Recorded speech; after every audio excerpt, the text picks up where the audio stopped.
Bienvenue pour notre exploration aujourd'hui. On va parler d'un véritable séisme dans le foot. Hmm. Cette finale de Ligue des Champions du 31 mai 2025. Ah oui, Paris Saint-Germain contre l'Inter Milan. Exactement. Et ce score, 5-0 pour Paris. C'est juste historique. Complètement fou. Du jamais vu à ce niveau. Alors pour analyser ça, on a brassé pas mal de choses, hein.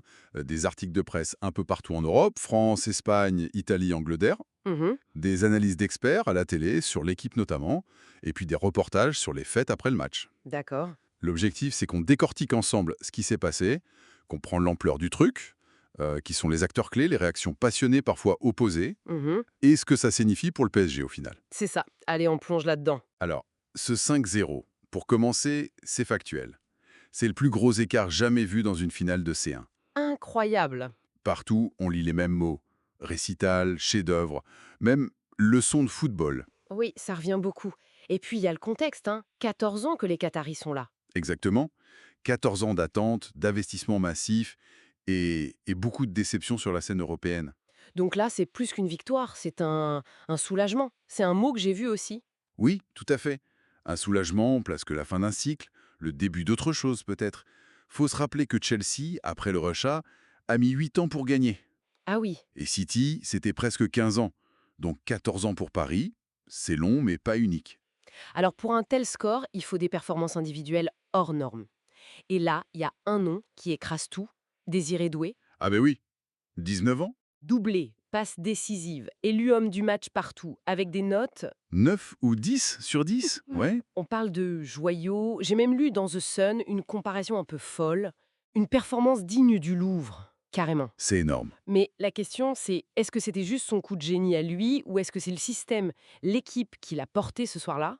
Qu'est-ce que disent les sources? Très bonne question. Et les analyses penchent plutôt pour les deux en fait. D'accord. Son talent est indéniable, ça crève les yeux, mais il s'inscrit parfaitement dans ce que Luis Enrique essaie de construire.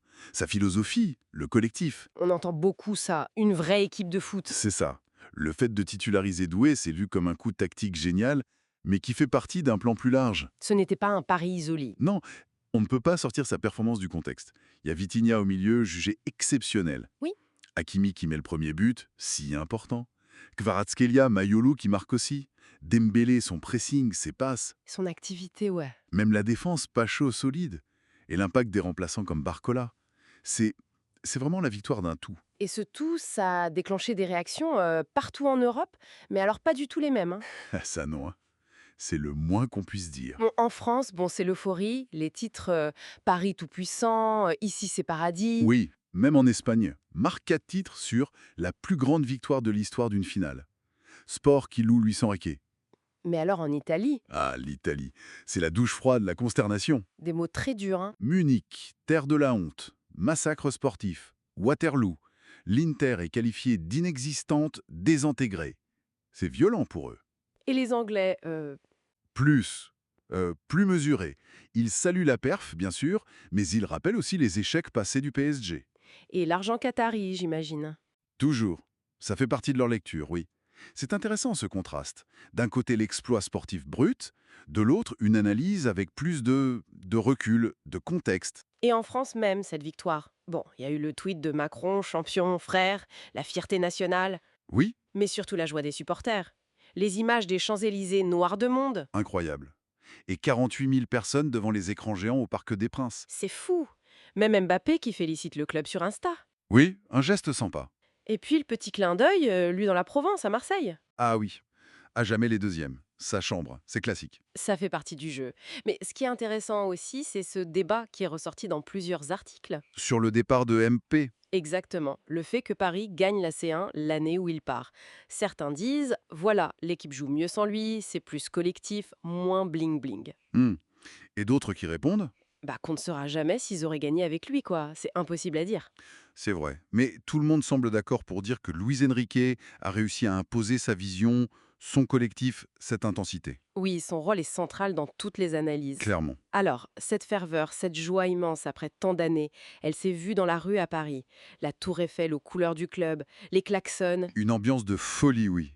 Mais, mais ça a aussi débordé. C'est ça le problème. oui, malheureusement. La fête a été énorme pour des milliers de gens, Mais les sources rapportent aussi pas mal d'incidents. Comme quoi, par exemple? Usage de canons à eau par la police, apparemment en réponse à des jets de projectiles. Près de 300 interpellations vers 2 heures du matin. Ah oui, quand même. Une boutique vandalisée sur les Champs-Élysées, des voitures incendiées près du parc. Le ministre de l'Intérieur a parlé de barbares. C'est fort comme mot. Oui. Et il ne faut pas oublier ce drame à Grenoble aussi, cette voiture qui a foncé dans la foule pendant les célébrations. 4 blessés. Terrible. Ça gâche un peu la fête quand même. Surtout que le collectif Ultra Paris avait appelé au calme, hein. Tout à fait.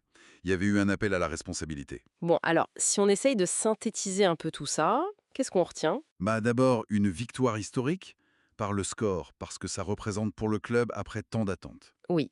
Ensuite, une performance collective vraiment aboutie.